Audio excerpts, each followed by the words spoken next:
చెయ్యం. 2014 ఎన్నికల్లో 67 స్థానాలకు మాత్రమే జగన్ పరిమితమయ్యారు. వైఎస్ఆర్ కాంగ్రెస్ పార్టీ పరిమితమైంది.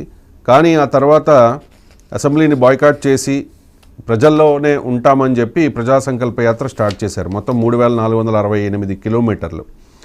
సో అప్పుడు ప్రజలతో మమేకమయ్యారు. ఒక సాధారణ ఎమ్మెల్యేలా అంటే ఆయనకున్న ప్రైవేట్ సైన్యంతో అక్కడక్కడ అంటే వచ్చే జనాల్ని కంట్రోల్ చేయడానికి మాత్రం వాడుకున్న పరిస్థితి.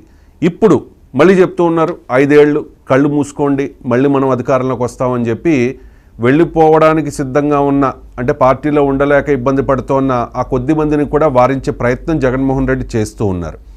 ఈ నేపథ్యంలో జగన్మోహన్ రెడ్డి మళ్ళీ జనాల్లోకి వచ్చే అవకాశం ఉంటుందా? 2019 ఎన్నికలకు ముందులా అప్పుడు ప్రజా సంకల్ప యాత్రలో ఆయన పాదయాత్ర చేసినట్టుగా. ఎందుకంటే జనాలు ఒకసారి చూసేశారు కదా, ఒక్క ఛాన్స్ అని అప్పుడు అన్నారు. ఆల్రెడీ ఒక్క ఛాన్స్ అయిపోయింది. ఇప్పుడు ఆ రెస్పాన్స్ ఉంటుందా ఆయనకి? ఒకవేళ భవిష్యత్తులో ఆయన ప్రజా సంకల్ప యాత్ర చేయాలి అనుకుంటే ఆ తరహా పాదయాత్ర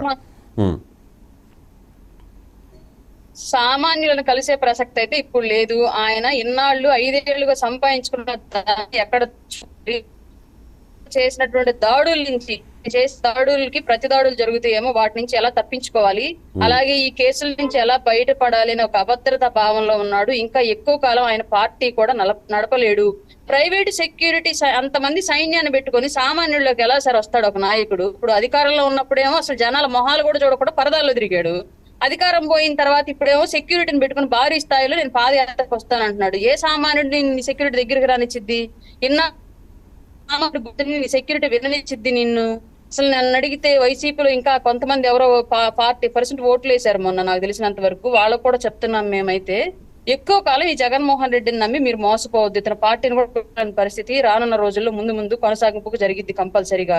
నాయకులందరూ ఒక్కొక్కరుగా బయటకు వచ్చేస్తారు. నియంత ధోరణి అసలు ఎప్పుడు మేము హిస్టరీలో వినటమే తప్ప నియంత్రణలు ఎప్పుడు చూడలేదు సార్. ఇవాళ ఆంధ్ర రాష్ట్రంలో గత 5 ఏళ్ల కాలంలో మేము క్లియర్ గా చూసాం. రోడ్లు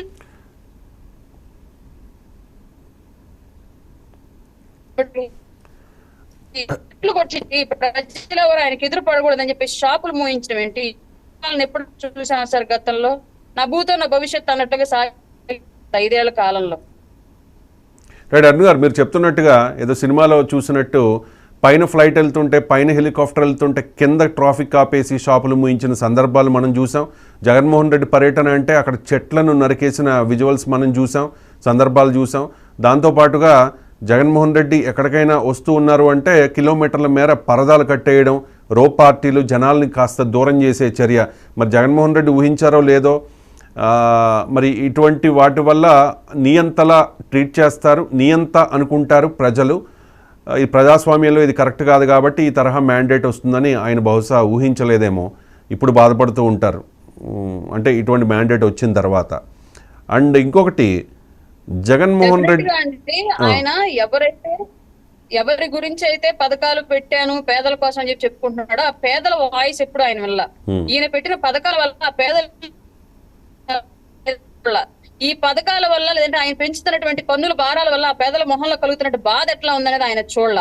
కంప్లీట్ గా 5 ఏళ్ల పాటు ఆయనకి సభ్య సమాజం ఒక ఊహాలోకంలో జగన్మోహన్ రెడ్డి బ్రతికాడు కాబట్టి ఆ ప్యాలెస్ల నీడలో ఆ పరదాల మధ్యలో ఆ చెట్లను కూల్చేసి ఆ శూన్యంలో బతికాడు కాబట్టి వాళ్ళ ఒక మానసిక వైకల్యం చెందిన వ్యక్తిలాగా ఇట్లాంటి ఘోర పరాభవం చూశాడు. ఎవరు ఎంతసేపటికి సలహాదారులు చుట్టూ ఉండేటువంటి ఆయన సెక్యూరిటీ సిబ్బంది తప్ప ఈవెన్ గెలిచిన ఎమ్మెల్యేలను కూడా కలవలేనటువంటి దౌర్భాగ్య స్థితి ఉంది అంటే ఇంకా పార్టీ ఎలా గెలుస్తుంది, ఎలా నిలబడుతుంది సార్? నాకు అర్థంగా అతనికి ఏ విధంగా ప్రజల కోసం పనిచేస్తాడు? రాష్ట్రం ఇంకొకసారి అవకాశం ఇచ్చిన 151 మినిమం 50% కూడా కలవలేదు.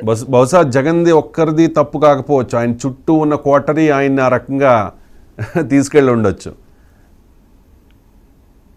ఆయన పార్టీ కోసం కష్టపడే వాళ్ళందరినీ దూరం పెట్టి ఆ కోటరీని సృష్టించుకుంది అతనే కదా, ఎవరు తీసుకెళ్లి అక్కడ పెట్టలేదు. దీని పార్టీని నిలబెట్టడంలో గెలిపించడంలో ఉన్న మొహాలు ఏవి తర్వాత ఇతర అధికారులు కనిపించలా. కొత్త వాళ్ళంతా వచ్చారు, చుట్టాలంతా సాటునున్న వాళ్ళంతా వచ్చి వాళ్ళ